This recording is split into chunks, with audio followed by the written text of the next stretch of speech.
Hello friends, যে যেখান থেকে এই ভিডিওটি দেখছেন বিকে ল্যাবরেটরির পক্ষ থেকে সবাইকে শুভেচ্ছা জানিয়ে শুরু করছি আজকের ভিডিও। আমাদের আজকের বিষয় সিবিসি টেস্টেরই একটি প্যারামিটার, সেটি হলো হিমোগ্লোবিন। হিমোগ্লোবিন কি কারণে কমে যায়? আমরা সহজ ভাষায় যদি বলি, হিমোগ্লোবিন মানে শরীরে রক্তের পরিমাণ কেন কমে যায় সেই বিষয়টি জানবো এই ভিডিওর মাধ্যমে। তো চলুন বেশি দেরি না করে আমরা মূল ভিডিওতে চলে যাব। আমি প্রথমেই বলে রাখি, সিবিসি টেস্টের যে প্যারামিটারগুলো আছে এই সবগুলো প্যারামিটার নিয়ে আমি কথা বলবো।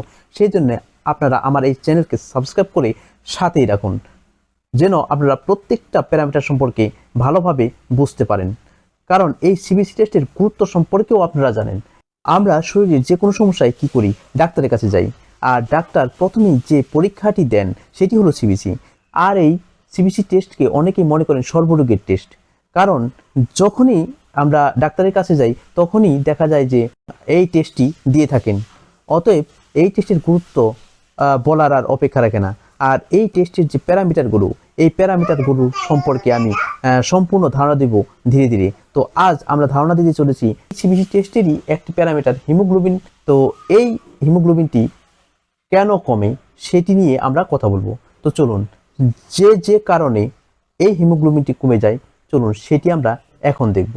অনেক কারণে হিমোগ্লোবিন কমে যেতে পারে, তার মধ্যে জটিল একটি রোগ, সেটি হলো অ্যাপ্লাস্টিক অ্যানিমিয়া। এই অ্যাপ্লাস্টিক অ্যানিমিয়ার কারণে হিমোগ্লোবিন কমে যায়। তারপরে আসে ক্রনিক কিডনি ডিজিজ, অর্থাৎ কিডনিতে সমস্যা হলে এটি কমে যায়। তারপর সিরোসিস, তারপর যে নামটি আসে সেটি হলো লিম্ফোমা, তারপর হাইপোথাইরয়েডিজম, এরপর যে নামটি আছে সেটি হলো ইনফ্লামেটরি ডিজিজ, এরপর যে কারণে হিমোগ্লোবিন কমে যেতে পারে সেটি হলো আয়রন ডেফিসিয়েন্সি অ্যানিমিয়া, এরপর যে নামটি আছে সেটি হলো লিড পয়জনিং,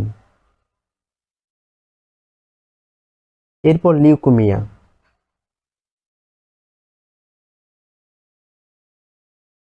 এখন যে নামটি দেখছেন সেটি হলো মাল্টিপল মাইলোমা। এরপর আরো যে কারণে হিমোগ্লোবিন কমে যেতে পারে সেটি হলো মাইলোডিসপ্লাস্টিক সিনড্রোম, তারপর নন হোস্কিন লিম্ফোমা, এরপর rheumatoid arthritis, vitamin deficiency anaemia. শরীরে আরো এমন কিছু সমস্যা আছে যে কারণেও এই হিমোগ্লোবিন কমে যেতে পারে। তো চলুন সেগুলো দেখি।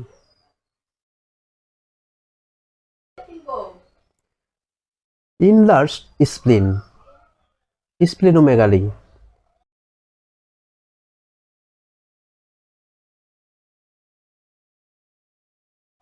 হিমোলাইসিস, আরো আছে পরফিরিয়া,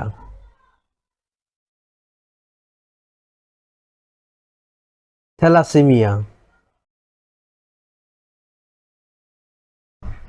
সর্বশেষ যে নামটি বলবো সেটি হলো ক্যান্সার। ক্যান্সারের কারণেও হিমোগ্লোবিন কমে যায়। তো ফ্রেন্ডস, আজ এই পর্যন্তই। আমার এই ভিডিওটি যদি ভালো লাগে লাইক করবেন, শেয়ার করবেন আপনার বন্ধুদের মাঝে। ভালো থাকবেন, সুস্থ থাকবেন সবাই। পরবর্তী ভিডিও দেওয়া পর্যন্ত।